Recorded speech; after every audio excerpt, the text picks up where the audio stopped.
Welcome to the Bible Blueprint.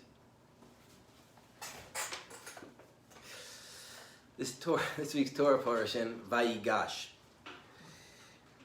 We start with a little quote. Healing ourselves in this world, hate never yet dispelled hate. Only love dispels hate. This is the law, ancient and inexhaustible. That was from the Buddha, Rabbi Buddha. Helen Luke, who is a Jungian analyst who lived from 1904 to 1995 in England, was interpreting a dream, and she says, I tried to decipher the jumble of threads. I suddenly knew that what I was looking at was from the wrong angle, and I gave the cloth in my hand a quarter turn, clockwise. Immediately I saw a beautiful and coherent golden pattern, and in the center, exquisitely embroidered, was the figure of a woman holding a child. And her robe flowed out from her shoulders like a river of gold. In wonder, I questioned, in the dream, how my friend could possibly have created this lovely, intricate thing, when I knew she had simply been trying to write the story of her failed life, and the result had seemed to her a meaningless jumble. And the answer came to me as clearly as though I had heard it spoken, and with a sense of profound joy. She had done nothing but choose a direction for each line of stitching, with all the consciousness and integrity possible to her. And the pattern had emerged, and the picture had been woven, to be seen in all its beauty by those who would learn to make this quarter turn.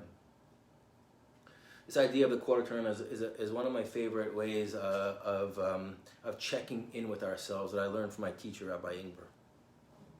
And so we're coming close to the end of the Joseph saga.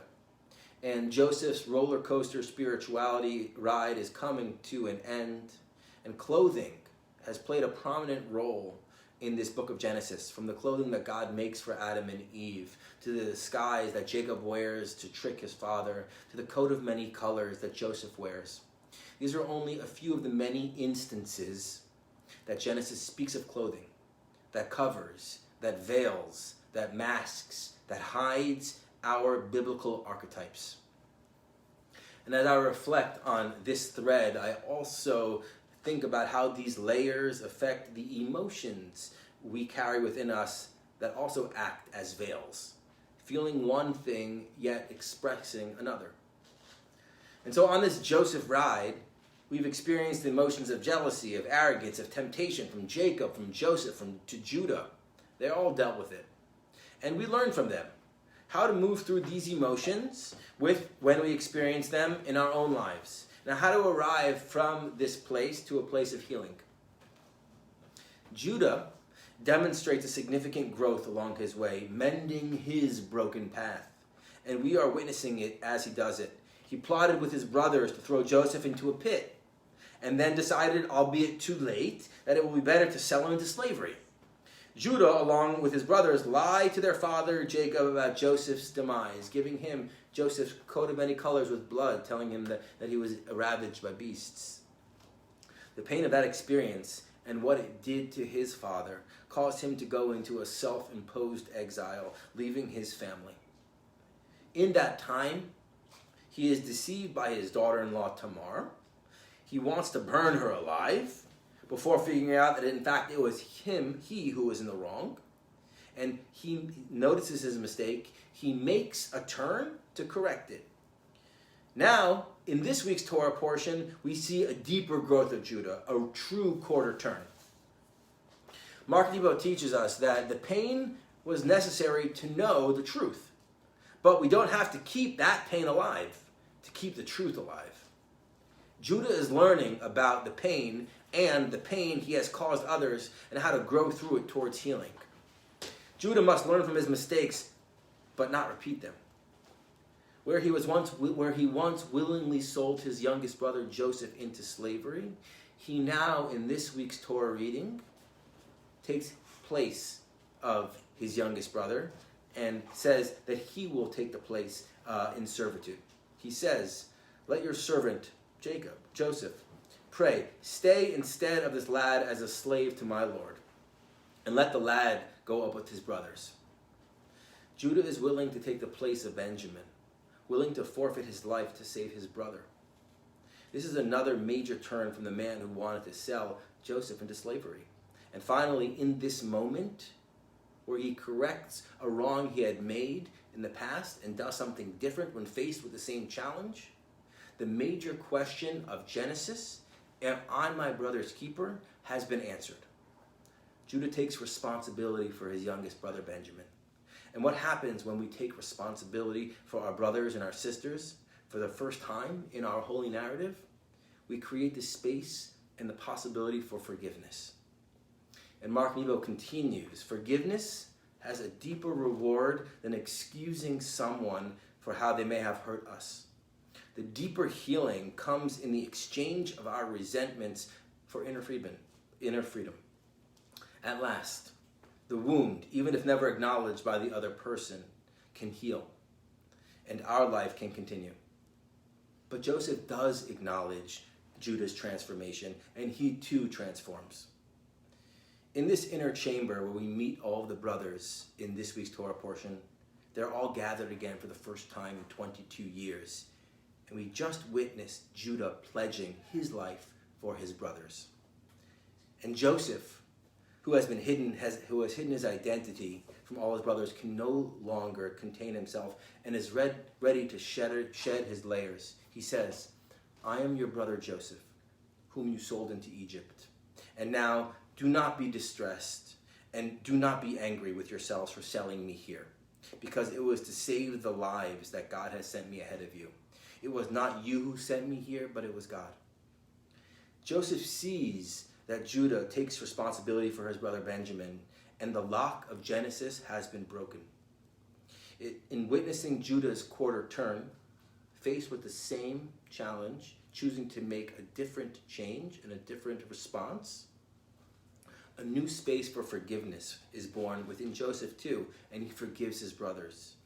Rabbi Jonathan Sachs, Zichron Levarcha, he teaches us this is the first recorded moment in history in which one human being forgives another. The brothers must have been shocked. What would it be like to experience forgiveness for the first time? And so I ask all of us, do you remember the first time you forgave someone? Do you remember the first time you were forgiven? And what did that feel like? In fact, the actual word to forgive, salach, slicha, which we know very well from our high holiday liturgy, that word actually doesn't come into our text explicitly until 5 chapters later, when the brothers talk to their father Jacob and tell them what had happened. And Rabbi Jonathan Sachs continues teaching us, the brothers use this word to forgive, and it's the first time it is mentioned in Torah, because they were still unsure, what did Joseph mean? Does someone truly forgive those who sold him into slavery? Joseph wept that his brothers had not fully understood that he had forgiven them long before. He no longer felt ill will towards them. He had no more anger, no more lingering resentment, and no desire for revenge. He had conquered his emotions and reframed his understanding of the events. Joseph says, you didn't sell me into slavery. It was God who sent me.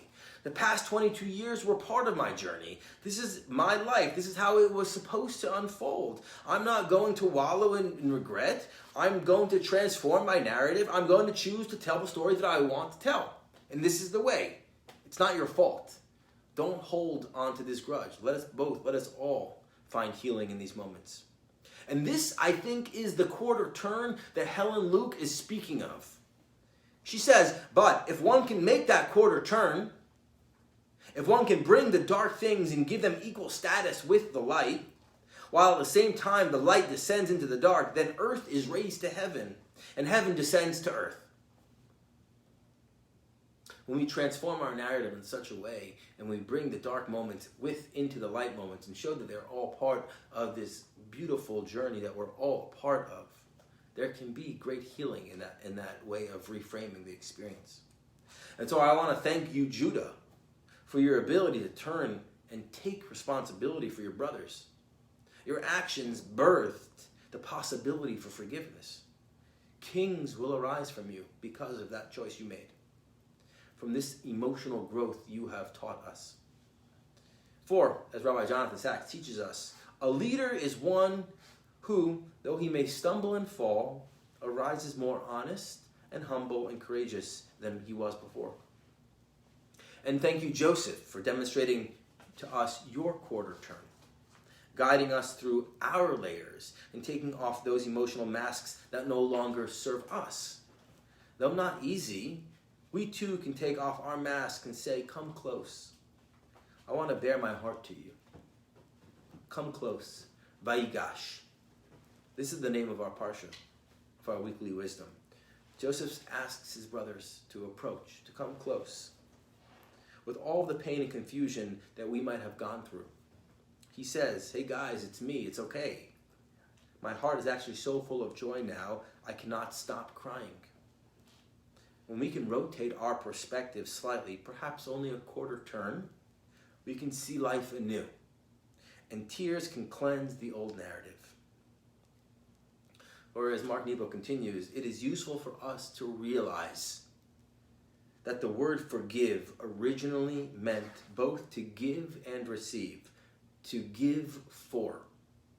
In keeping with the original meaning, we can see that our inner reward for forgiveness is the exchange of life, the give and take between our soul and the universe. It's hard to comprehend how it works. Yet, the mystery of true forgiveness waits in letting go of our ledgers of injustice and retribution in order to regain the feeling in our heart. We can only hope to begin this exchange today, now, by forgiving what's broken in each other and imagining, through love, how these holy pieces go together. May we remember that we are all Yehudim, the children of Judah. We make mistakes, we learn from them, and try not to make the same ones again. We recognize that we are in fact our brothers and our sisters' keeper, each one of us in this sanctuary and beyond, always. And we are spiritual children of Joseph, the tzaddik, the righteous one, each one of us on our own journey, each one of us called to experience the sacred working through us, each one of us holy instruments called to grow the tzaddik potential within. We are blessed with the wisdom of our ancestors, their mistakes and when they got it right, who teach us and guide us through this Bible blueprint of life.